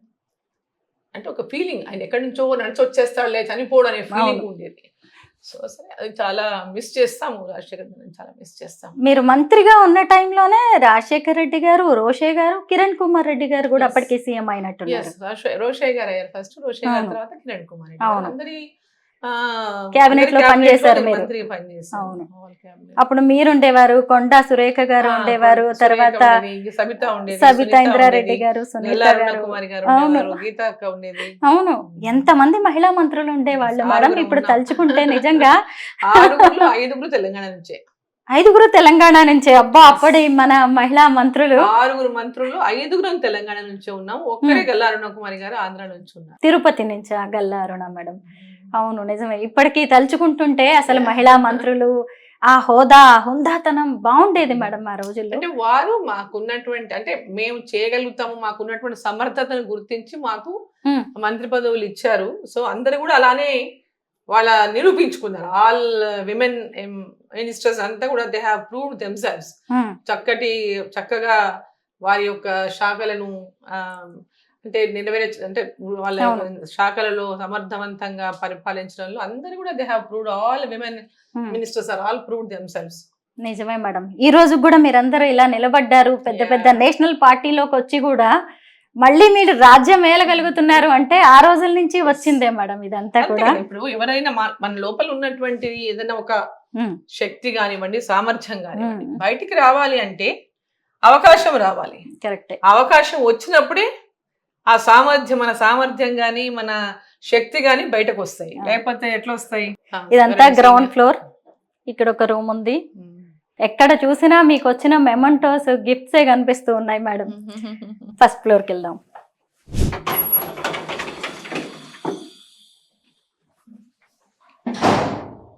ఫస్ట్ ఫ్లోర్కి వచ్చాం, ఇటు నుంచి వెళ్తే సెకండ్ ఫ్లోర్కి వెళ్ళొచ్చు. అదిగోండి సెకండ్, థర్డ్ ఫ్లోర్స్. బాగుంది మేడం, చాలా హాయిగా అనిపిస్తుంది చూస్తుంటే. ఫస్ట్ ఫ్లోర్ లో పిల్లలు అందరితో కూర్చున్నప్పుడు ఇక్కడ కూర్చుంటాం అన్నట్టు. పిల్లలు వచ్చినప్పుడు ఒకసారి మార్నింగ్ కిందికి వెళ్ళిపోయానంటే ఇంకంతే, బ్రేక్ఫాస్ట్ చేసుకుని కిందికి వెళ్ళిపోయిన తర్వాత మళ్ళీ నైటే పైకి వచ్చేది మొత్తం. ఇంకా నైట్ అంతే, లంచ్ టైంలో నేను ఉంటే లంచ్, లేకపోతే నైటే తిరిగి ఇంటికి వచ్చేదే. నైట్ తొందరగా వస్తే తొందరగా, లేకపోతే నైట్ లేట్ నైట్. నియోజకవర్గానికి కూడా వెళ్తుంటారు ఫ్రీక్వెంట్ గా. నియోజకవర్గంలో చాలా ఎక్కువ ఉంటాను నేను. హైదరాబాద్ అనేది ఇప్పుడు నాకు ట్రాన్సిట్ లాగా అయిపోయింది. ట్రాన్సిట్. ఢిల్లీలో మీటింగ్స్ ఉన్నప్పుడు హైదరాబాద్కి వచ్చేసి నైట్ ఉండి పొద్దున వెళ్ళిపోతా. ఢిల్లీ నుంచి వస్తే మా నైట్ హైదరాబాద్ లో ఉండి పొద్దున కాన్స్టిట్యున్సీకి వెళ్ళి. ఎక్కువ నియోజకవర్గంలోనే ఉంటున్నారు మేడం. ఏంటంటే మీకు రాజకీయాల్లోనే కాదు శత్రువులు, ఇంట్లో కూడా చాలా మంది ఉన్నట్టున్నారు. అంటే శత్రువులుగా మనం మాట్లాడలేము, ఇంట్లో కూడా మనం రాజకీయాలను ఎదుర్కోవాల్సిన పరిస్థితుల్ని మీరు చూసినట్టే ఉన్నారు మీ కెరీర్ మొత్తం చూస్తుంటే. ఇప్పుడు అంటే చెప్పటం అని కాదు కానీ జస్ట్ పొలిటికల్గా నా ఎనిమీస్ అంతా కూడా నాకు ఫ్యామిలీ నుంచే పోటీ చేసిన వాళ్ళు, నాకు వ్యతిరేకంగా పోటీ చేసిన వాళ్ళు కానీ, లేదా నాకు అంటే నేను వాళ్ళందరినీ కూడా అన్ని రకాలుగా నా సపోర్ట్ అవసరం వచ్చినప్పుడు ఇచ్చినప్పటికీ కూడా పొలిటికల్గా వచ్చేవరకు వాళ్ళు ఎవరు నాకు సపోర్ట్ చేయలే. పొలిటికల్గా వచ్చేటప్పటికి వాళ్ళు ఎవరైనా సపోర్ట్ చేయలేదు, బికాజ్ వాళ్ళందరూ వివిధ డిఫరెంట్ పార్టీలలో ఉన్నారు కాబట్టి. పర్సనల్ లైఫ్ ఎలా ఉంటది మేడం? పర్సనల్ లైఫ్ కలుస్తాం, కలిసినప్పుడు మాట్లాడతాం, అంత ఫ్రీక్వెంట్ గా కలుసుకుని. ఇప్పుడు అందరూ బిజీనే, ఇంట్లో మా పిల్లలే మేము ఫ్రీక్వెంట్ గా కలవలేము. ఇక మిగతా వాళ్ళతో అంత ఫ్రీక్వెంట్ గా కలిసేది అంటే ఒకేషన్స్ అప్పుడు, ఏదైనా ఫంక్షన్స్ అప్పుడు, ఏదైనా ఇట్లా ఏదైనా ఎవరింట్లో ఫంక్షన్ అయినప్పుడైనా అందరం వెళ్ళినప్పుడు అక్కడ కలుస్తాము, స్పెషల్ ఒకేషన్స్ లో కలుస్తాం. బట్ రెగ్యులర్ గా కూర్చొని ఇట్లా పిలుచుకొని మాట్లాడి ముచ్చట్లు పెట్టి అట్లాంటిది ఏమి ఉండదు, దానికి ఆ టైం లేదు. మీరు ఎలక్షన్స్ లో ఎంపీగా పోటీ చేస్తున్నప్పుడు కూడా చాలా విమర్శలు వచ్చాయి, ఆరోపణలు వచ్చాయి, వాటన్నిటిని తట్టుకొని నేను నిలబడ్డారు. ఎమ్మెల్యేగా పోటీ చేయకుంటే కూడా అక్కడ మా బ్రదర్ ఉన్నాడు, టిఆర్ఎస్ నుంచి కంటెస్ట్ చేశాడు, మక్తల్ నుంచి. ఇటు నారాయణపేట నుంచి మా ఇంకొక యంగర్ బ్రదర్, ఎవరైతే నక్సల్స్ కాల్పులో చనిపోయిన మా father తో పాటు చనిపోయినటువంటి మా బ్రదర్ డాటర్ కంటెస్ట్ చేసింది. ఇక్కడ మా తమ్ముడికి సపోర్ట్ చేసింది, ఇక్కడ తమ్ముడి కూతురికి సపోర్ట్ చేసింది, అక్కడ గెలిపించుకుంది, ఇక్కడ గెలిపించుకుందని పొలిటికల్ రైవల్స్ చాలా స్టోరీలు చేశారు మీడియాలో. డీకే అరుణ ఏదో రకమైనటువంటి వేసేయాలి కదా, ఆమె ఎక్కడ ముందుకు పోతుందో ఏంటో. భారతీయ జనతా పార్టీలో ఒక ఉమెన్ ఉంది, అందులో స్ట్రాంగ్ విమెన్ ఉంది, మంచి పేరు ఉంది, ఈమెను ఏ రకంగా పొలిటికల్ గా డ్యామేజ్ చేయాలని చాలా మంది ప్రయత్నాలు చేశారు. ప్రయత్నాలు చేసినా కూడా ఫ్యాక్ట్ ఈజ్ ఫ్యాక్ట్, దాన్ని ఎవరు దాచిపెట్టలేరు. ఎంక్వైరీలు చేస్తే ఏం చేశానని తెలుస్తుంది కదా. సో మా ఫ్యామిలీ పేరునైతే పక్కన తీయలేరు కదా. Yes, he's my brother, blood relation, దాన్ని కాదనలేము, నేను కూడా కాదనలేను కదా. బట్ బ్లడ్ రిలేషన్ అంత మాత్రాన ఆయన పార్టీ వేరే, నా పార్టీ వేరే. నేను పోయి ఆయన కంటెస్ట్ చేసి సపోర్ట్ చేసేది ఉండదు. నేను టీడీపీ నుంచి అప్పుడు కంటెస్ట్ చేసే పార్లమెంట్ మెంబర్కి మా ఫాదర్ కాంగ్రెస్ పార్టీలో ఉన్నారు. ఆ రోజు ఎప్పుడు ఇట్ వాజ్ ఇన్ 96. ఎప్పుడు మల్లికార్జున్ గారు కాంగ్రెస్ క్యాండిడేట్. మా ఫాదర్ చెప్పారు, బేటా నేను నీకు సపోర్ట్ చేయలేను నాన్న, నా ఆశీర్వాదం అందిస్తాను, బట్ నా ఆశీర్వాదం నీ మీద ఉంటది కానీ నేను సపోర్ట్ చేయలేను, ఎథిక్స్ కి విరుద్ధంగా పోలేనని అన్నాను. సో మల్లికార్జున్ గారికి సపోర్ట్ చేశారు. సరే, వాళ్ళ ఆశీర్వాదం నా కూతురు గెలవాలని మనసులో మా ఫాదర్కి ఉండిండొచ్చు, బట్ బయట ఆయన నా కూతురుకి ఓటేయని ఒక్క దగ్గర చెప్పలేదు. ఎవరిని కూడా మీరు వెళ్ళండి అని అడిగితే కూడా నో అని చెప్పారు. సార్ మేము అమ్మాయి పాపకి చేస్తాం సార్, మీరు మమ్మల్ని ఏమనొద్దు sir. No no no no no, మీరు ఎవరు పోవడానికి వీల్లేదు, మనం పార్టీలో ఉన్నాం, మీరు అందరు పార్టీకే చేయాలని చెప్పారు. సేమ్ పార్టీలో లేము ఇద్దరం, తర్వాత ఇద్దరం సేమ్ పార్టీలోకి వచ్చాం. ఆ తర్వాత మళ్ళీ మా బ్రదర్ ఇంకో పార్టీలోకి వెళ్ళాడు, నేను బీజేపీలోకి వచ్చా, తమ్ముడు కూతురు కాంగ్రెస్లో ఉంది. సో ఇవన్నీ కూడా డిఫరెంట్ పొలిటికల్గా అయినప్పుడు these are all very common in politics. సరే, వాళ్ళు ఓడిపోతే ఏమో అన్నారు కానీ గెలిచినప్పుడు గెలిపించారంటారు. రాజకీయాలు వేరు, అక్కడ అమ్మాయి గెలిచింది, నా తమ్ముడి కూతురు గెలిచింది నారాయణపేటలో అంటే she contested for the first time. Candidate ఎవరైతే గతంలో ఉన్న ఎమ్మెల్యే టీఆర్ఎస్ వ్యతిరేకత ఉంది. సో అక్కడ ఏమైంది, మా బ్రదరు నక్సల్స్ కాల్పుల్లో చనిపోయినటువంటి వాడు కొంచెం ఆ ఏరియాలో కొంచెం ఒక యూత్ అంతా ఫాలోయింగ్ ఉండేది. సో అదంతా ఆ అమ్మాయి కొంచెం మళ్ళీ రివైవ్ చేసే వరకు ప్రతి ఒక్కరిలో కూడా ఆ సింపతి వచ్చింది. వాడి కూతురు కదా, వాళ్ళ కూతురు నర్సిరెడ్డి గారి మనవరాలు, నర్సిరెడ్డి గారిని చంపేశారు, నర్సిరెడ్డి గారి మనవరాలంట అని చెప్పి అట్లా ఆ విధమైనటువంటి సెంటిమెంట్ కూడా డెఫినెట్ గా వర్కౌట్ అవుతుంది. కానీ ఏ మాట డీకే అరుణ గెలిపి పొలిటికల్ గా ఇప్పుడు ఇవన్నీ అభాండాలు. ఇప్పుడు పార్లమెంట్ ఎలక్షన్ లో ఆమె అక్కడ నారాయణపేట, షీస్ కాంగ్రెస్, నేను బీజేపీ. కాంగ్రెస్ క్యాండిడేట్ పోయి వాళ్ళ ఇంట్లోనే ఉన్నాడు, కాంగ్రెస్ క్యాండిడేట్ వాళ్ళ ఇంట్లోనే ఉండి క్యాంపెయిన్ చేశాడు. మా సిస్టర్స్ ఇట్లా పోయి క్యాంపెయిన్ చేసి రాగానే ఎంబడే అమ్మాయిని పోయి క్యాంపెయినింగ్ సేమ్ ఊర్లో. అట్లాంటి పోటీ మీద పడి కంప్లైంట్ అంటే అంత టఫ్ గా నన్ను మా ఫ్యామిలీ అంటే ఆమె అమ్మాయిని పంపించి అంటే అమ్మ చేస్తుందో చేదో నమ్మకం కావచ్చు, ఏదో రకమైనటువంటిది కావచ్చు, అంత ప్రెషర్ పెట్టించి కూడా చేశారు వాళ్ళు. సో ఇట్ ఈస్ నా గెలుపు ఊరికే ఎవరో వాళ్ళు గెలిపిస్తేనో వాళ్ళు సపోర్ట్ చేశారు, వాళ్ళు సపోర్ట్ చేశారు కాదు. సో నేను జిల్లాలో ఆ రకంగా గతంలో పనిచేసినటువంటి గుర్తు ప్రజలకి, నరేంద్ర మోదీ గారి ప్రభుత్వం మళ్ళీ రావాలని ప్రజలకు ఉంది. సో డీకే అరుణమ్మ ఇక్కడ లోకల్, మాకు పార్లమెంట్ మా సభ్యురాలు, అవతల కాంగ్రెస్ క్యాండిడేట్ బయట ఆయన. సో ఇవన్నీ ఈక్వేషన్స్తో ప్రజలు నన్ను అక్కడ గెలిపించారు. సో వాళ్ళు ఊరికే ఏదో అయిపోయింది అని అనుకుంటే కరెక్ట్ కాదు కదా మేడం. ఏ మాటకు ఆ మాటే చిట్టెం వారి ఆడబిడ్డల్ని ఒకే వేదిక మీద చూస్తుంటే మాత్రం బాగుంది. కాంగ్రెస్ నారాయణపేట ఎమ్మెల్యే పర్ణికారెడ్డి గారు, అలాగే మీరు మేనత్త, ఇద్దరు కూడా. అయితే ఎవరి నియోజకవర్గ అభివృద్ధి కోసం వాళ్ళు ప్రయత్నిస్తూనే ఉన్నారు ఖచ్చితంగా. అంటే ఆమె కాన్స్టిట్యున్సీ కూడా మేమందరం పర్ణిక అనడం అనేది కొత్తగా అనిపిస్తుంది మాకు. మ్మ్. పింకీ అంటాం మా అమ్మాయిని ఇంట్లో. పింకీ అంటారా? సో మాకు అలవాటు. అది అంటే ఇప్పుడు ఇంట్లో ఆ, వేరే ఎట్లున్నా పొలిటికల్ గా అందరు ఎమ్మెల్యేస్తో ఉన్నట్టుగానే ఆమెతో ఉంటాను నేను. మ్మ్. తన ప్రత్యేకం ఏముంటది, అక్కడ కూడా తను ఎమ్మెల్యే, ప్రజల కోసము షీ హాస్ టు వర్క్, నేను పనిచేయాలా. సో ఎనీ డెవలప్మెంట్ కలిసి పనిచేయడం అనేది ఉత్తమం. అది ఇప్పుడు మామూనార్ కానివ్వండి, జడ్చర్ల కానివ్వండి, అటు మక్తల్ కానివ్వండి, కొడంగల్ అయితే ముఖ్యమంత్రి ఉన్నారు, అక్కడ వారే పెద్ద ఎత్తున డెవలప్మెంట్ నియోజకవర్గం కాబట్టి పెద్ద ఎత్తున నిధులు వస్తుంటాయి, ఇబ్బంది ఏమి ఉండదు. సో మిగతా నియోజకవర్గాల ఎక్కడ ఎలాంటి శాంతనగర్ కానీ ఎక్కడ ఎలాంటి ఇది ఉన్నా కూడా మేము కోఆపరేట్ చేస్తామని చెప్తున్నాం, పని చేస్తామని చెప్తున్నాం. ఆ విధంగా కలిసి అందరు ఎమ్మెల్యేతో కలిసి పనిచేస్తున్నాం. ఎందుకంటే ఎలక్షన్స్ ఆర్ డిఫరెంట్. ఇప్పుడు డెవలప్మెంట్ ఎలక్షన్ వచ్చినప్పుడు మళ్ళీ కొట్లాడతాం. ఎలక్షన్ వచ్చినప్పుడు ఎవరి పార్టీ వాళ్ళదే, అవును. ఆ రోజు ఎవరి విమర్శలు, వాళ్ళు చేయని పనులు నేను చెప్తాను, నేను చేయని పనులు వాళ్ళు చెప్తున్న రకరకాలుగా నడుస్తుంది. ఎవరు ఏం చేశారన్నది చివరికి ఎలక్షన్లు అప్పుడు మళ్ళీ తేలుతుంది. మేడం మీ ఇంట్లో నాకు స్పెషల్ అట్రాక్షన్ గా కనిపించినవి ఈ ఫొటోస్ మేడం, ఏంటివి? ఇవన్నీ ఆర్ట్, నా కూతురు కలెక్షన్ ఆమె పెట్టింది ఇక్కడ. శృతి, స్నిగ్ధ, శ్రవంతి. శ్రవంతి పెద్ద ఆమె, శృతి సెకండ్, స్నిగ్ధ థర్డ్. ఓకే, ఎవరిది ఇంతకీ ఇది collection? శ్రవంతి పెద్ద ఆమెది. ఆహా.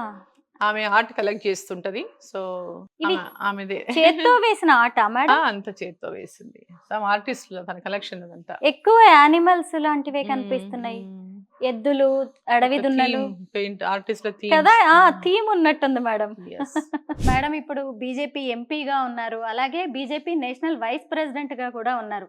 అంటే ఒకవైపు ప్రజానేతగా మీకు బాధ్యతలు ఉన్నాయి, పార్టీ నేతగా కూడా మీకు చాలా బాధ్యతలు ఉన్నాయి. ఎలా ఉంది మేడం ఇప్పుడు?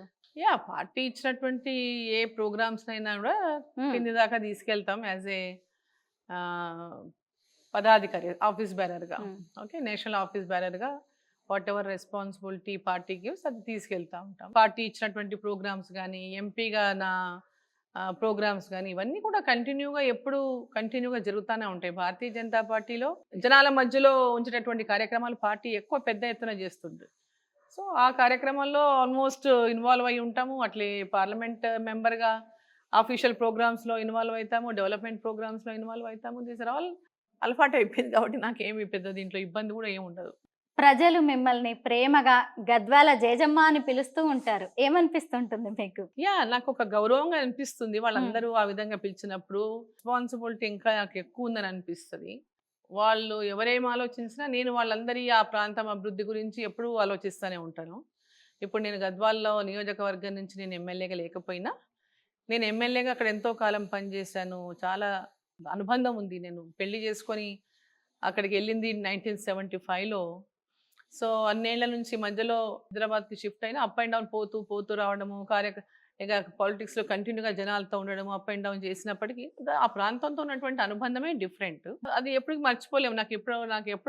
నాకు ఆశ్చర్యం అవుతుంది ఒక్కోసారి సడన్ గా గద్వాల్లో కొన్ని విలేజెస్ గుర్తొచ్చేస్తాయి. ఆ విలేజెస్ లో నేను ఎక్కడ కూర్చొని ఏం మాట్లాడాము, ఎంతమంది జనాలు ఏ కట్ట మీద కూర్చొని మాట్లాడాను, అక్కడ పోయి మాట్లాడాను, నేను ఇక్కడ పోయి ఆ విలేజెస్ గుర్తొస్తాయి. ఆ విలేజెస్ లో నేను ఏ ప్రాంతంలో కూర్చొని ఏం మాట్లాడానో గుర్తొస్తుంటాయి. సో నేను అవన్నీ మెమరీ గుర్తు చేసుకుంటా ఉంటాను. గద్వాల్లో కాన్స్టిట్యుయెన్సీలో నేను ఎట్ట తిరిగేదాన్ని, నేను ఏ విధంగా పోయేదాన్ని, ఊర్లలో పోతే ప్రజలతో ఏ విధంగా మాట్లాడేదాన్ని, ఏ విధంగా మహిళలు వచ్చేవాళ్ళు, ఏ విధంగా రైతులు వచ్చేవాళ్ళు, పెద్దోళ్ళు వచ్చి ఏం అడిగేవారు.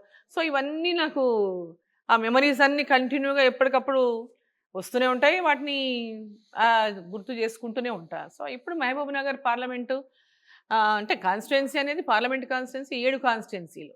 సో ఈ 7 కాన్స్టిట్యుయెన్సీలలో ప్రజలతో కూడా నాకు అంత డీప్ టచ్ లేదు. నేను పైన వచ్చిన వాళ్ళతో మాట్లాడడం, కలవటం, అందరికి పరిచయం, నాకు పరిచయం, వాళ్ళ పరిచయం అంత ఉండేది. అంటే రోజులు తరబడి ఇట్లా గద్వాలకు మాత్రం అంత అటాచ్మెంట్ లేదు కదా. ఎక్కడ వాళ్ళు అక్కడ ఎమ్మెల్యేలు ఉండేవాళ్ళు, నేను మినిస్టర్గా వచ్చిన వాళ్ళతో మాట్లాడడం అంతవరకే ఉండేది. సో ఇప్పుడు అటాచ్మెంట్ ప్రతి ఒక్కరితో కూడా యాజ్ ఎ పార్లమెంట్ మెంబర్గా ఆ కాన్స్టిట్యుయెన్సీ నుంచి వచ్చినటువంటి లీడర్స్ కానీ, కార్యకర్తలు కానీ, వాళ్ళు చెప్పేటటువంటి పనులు కానీ, వాళ్ళు అడిగేటటువంటి పనులు కానీ అవి చెయ్యాలి, ఈవెన్ ఇక్కడ ఈ అవసరం ఉందా, దీన్ని చెయ్యాలి, ఇక్కడ అది ఉందా, ఇది చెయ్యాలి, తపన చాలా ఉంటుంది. బట్ ఇక్కడ మేము గవర్నమెంట్లో లేము కాబట్టి అన్నీ పూర్తి చేయలేము. చాలా ఉంటుంది చేయాలని, బట్ అన్నీ చేయలేము కదా. సో సెంటర్ నుంచి ఏం తెచ్చినా డైరెక్ట్గా చేయలేము. సో జనాలు చెప్తా ఉంటారు, డైరెక్ట్గా నేను చేయలేను, నా ఫండ్స్ నుంచి ఏం చేయగలను. 5 కోట్ల రూపాయలు ఎంపీ ల్యాడ్స్ వచ్చేది, 5 crores. ఆ 5 crores-లో 7 నియోజకవర్గాలు. 7 నియోజకవర్గాల్లో ఏమి చేస్తే సరిపోతుంది చెప్పండి. ఎక్కడెక్కడ అవసరం ఉందో అక్కడ నిజంగా చాలా అవసరం ఉంది ఇక్కడ, ఇది చెయ్యాలి, అటువంటి వాటికి మీరు రికమెండ్ చేయండి, చేయగలుగుతాము. అన్ని పనులు మనం 5 కోట్లలో ఎక్కడ అవుతావు, ఒక ఊరికి ఇస్తే కూడా సరిపోవు 5 కోట్లు ఇస్తే. సో అందరికీ దేశం అంతా ఉన్న ఎంపీలకి ఇచ్చేటటువంటి ఎంపీ ల్యాడ్స్ అవి, ఎక్కడైనా ఎమర్జెన్సీలు అవసరం వచ్చినప్పుడు ఇవ్వటానికి. సో సడన్గా తాగునీళ్ళే కావచ్చు, సడన్గా నీళ్ళ ట్యాంకే కావచ్చు, సడన్గా ఒక దగ్గర ఇంకేదైనా అవసరమే కావచ్చు, అట్లాంటి ఎమర్జెన్సీ పనులకు ఫండ్స్ ఉపయోగించవచ్చు. సో చెప్తా ఉంటా, ఎక్స్ప్లెయిన్ చేస్తూ ఉంటా. దిస్ ఈజ్ ఎంపీ అనగానే 100 కోట్లు కేంద్రం నుంచి వచ్చేటటువంటి ప్రాజెక్ట్స్ ఏమన్నా ఉంటే వాటిని తెచ్చుకోవటము. ఇక్కడ రైల్వే లైన్ ఏమన్నా కావాలా, ఒక కొత్త రైలు వేయించాలా, లేకపోతే ఇక్కడ రోడ్ వేయించాలా, నేషనల్ లెవెల్ నుంచి వచ్చే రోడ్డు ఏమన్నా అవసరం ఉంటే నేషనల్కు రికమెండ్ చేసి అక్కడ నుంచి ఈ రోడ్డు రాష్ట్ర ప్రభుత్వం పంపాలి, మళ్ళీ రికమెండేషన్ స్టేట్ గవర్నమెంట్ నుంచి వెళ్ళాలి. ఆ రోడ్డు కొత్త రోడ్డు ఏదైనా శాంక్షన్ కావాలంటే so first state government recommend చేసి వాళ్ళు అక్కడ నుంచి ఇవన్నీ these are all a procedure. ఈ ప్రొసీజర్లో ఎందుకంటే నాకు ఇంతకుముందు మంత్రిగా పనిచేసాయి కాబట్టి these are all I know how it will get it, ఎట్లా జరుగుతాయి అనేటటువంటి సిస్టమ్ తెలుసు కాబట్టి వాళ్ళకి ఎక్స్ప్లెయిన్ చేస్తూ ఉంటా. మీరు ఊరికేనే అట్లా అమ్మ అయిపోతుంది, రుణం వచ్చేసి మొత్తం అయిపోతుంది అని ఇట్లా ఊహించుకోకండి, ఎక్కువ ఊహించుకోకండి అని చెప్తుంటాను. ఫైనల్ గా ఒక్క క్వశ్చన్ మేడం, చిట్టెం నర్సిరెడ్డి బిడ్డగా సత్యారెడ్డి గారి కోడలుగా గ్రేట్ లెగసీ మీకున్నా గానీ మీరు అసలు డీకే అరుణ అంటే ఎవరు అనేది నిరూపించుకున్నారు. ఇంత బయట ఎప్పటికప్పుడు రాజకీయాలను ఎదుర్కొంటూనే ఉన్నారు. ఇప్పుడు సక్సెస్ఫుల్ నేతగా, సక్సెస్ఫుల్ లీడర్ గా నిలబడ్డారు. ఎలా సాధ్యమైంది ఇదంతా? దిస్ ఇస్ ఆల్ ఒక ఏమంటారంటే కమిట్మెంట్తో పాటు డెడికేషన్ కూడా. నా బాధ్యతకు నేను డెడికేట్ అయ్యి పని చేయటము. This is all one principles. నాకు ఒక ఇదేంటంటే మా ఫాదర్ కూడా ఎప్పుడు ఏం చెప్పేవాళ్ళు అంటే, ప్రజలు మనం ఎన్నుకున్నది వాళ్ళ సమస్యలని పరిష్కారం చేయటం కోసం, నిర్మోహమాటంగా ఆ యొక్క సమస్యల పైన ఎక్కడ అవసరం వస్తే అక్కడ వాటిని మనము వ్యక్తపరచాలని చెప్పేటటువంటి వాడు మా father. But we have to work for the people and the development. So అదొకటి ఉంది. అట్లా మా ఫాదర్ ఇన్ లా సైడ్ కూడా ఎప్పుడు కూడా సర్వీస్లో ఉన్నటువంటి ఫ్యామిలీ మాది. మా మామగారు ఉన్నప్పటి నుంచి కూడా ఎప్పుడు ప్రజల మధ్యలో ఉండి, ప్రజలు ఎవరు వచ్చినా కాదనకుండా వాళ్ళకి హెల్ప్ చేయటము, మా శక్తి కొలది వాళ్ళకి ఏది వచ్చినా ఏ రకమైన సహకారం అవసరం ఉన్నా ఆ సహకారం చేస్తూ వచ్చినటువంటి ఫ్యామిలీ. సరే ఇప్పుడు డిఫరెంట్ అయిపోయింది, కంప్లీట్ పాలిటిక్స్ చేంజ్డ్, రాజకీయం అంతా మారిపోయింది. గత లాస్ట్ 10-12 ఇయర్స్ నుంచి కంప్లీట్ పాలిటిక్సే మారిపోయినాయి. ఇప్పుడు రాజకీయాల్లో మాలాంటి వాళ్ళకి ఇప్పుడు ఈ రాజకీయాల్లో మనం ఎన్నాళ్ళు ఉండగలమో అనిపిస్తుంది అనమాట. ఎందుకంటే ఈరోజు పాలిటిక్స్లో money is playing a big role. డబ్బు ఖర్చు పెడితేనే గెలుస్తామంటే మంచి రాజకీయ నాయకులు ఎప్పుడు కూడా ఇంకా ప్రజలకి దొరకరు. నిజంగా డబ్బులతోనే నాయకులని ఎన్నుకునేటటువంటి పరిస్థితి ఉంటే మంచి నాయకులు ప్రజలకి ఇక దొరకరు. వాళ్ళకు పనిచేసేటటువంటి నాయకులు కావాలి, ప్రజల సమస్యలు అర్థం చేసుకునే వాళ్ళు కావాలి, వాళ్ళకి సేవ చేసే వాళ్ళు కావాలంటే వ్యక్తులను చూసి ఓటేసినప్పుడే అది సాధ్యమవుతుంది. ఇప్పుడు ఒక బిజినెస్ లాగా డబ్బులు ఇచ్చి గెలవడము, తర్వాత డబ్బులు సంపాదించుకోవడానికి ఏ విధంగా చేయాలనేటటువంటి ఒక బిజినెస్, ఒక కార్పొరేట్ స్టైల్లో బిజినెస్ లాగా మారిపోతే రాజకీయాలు ప్రాంతాలు అభివృద్ధి చెందవు, రాష్ట్రం అభివృద్ధి చెందదు, దేశం అభివృద్ధి చెందదు. ఈ సిస్టంలో మార్పు రావాలి.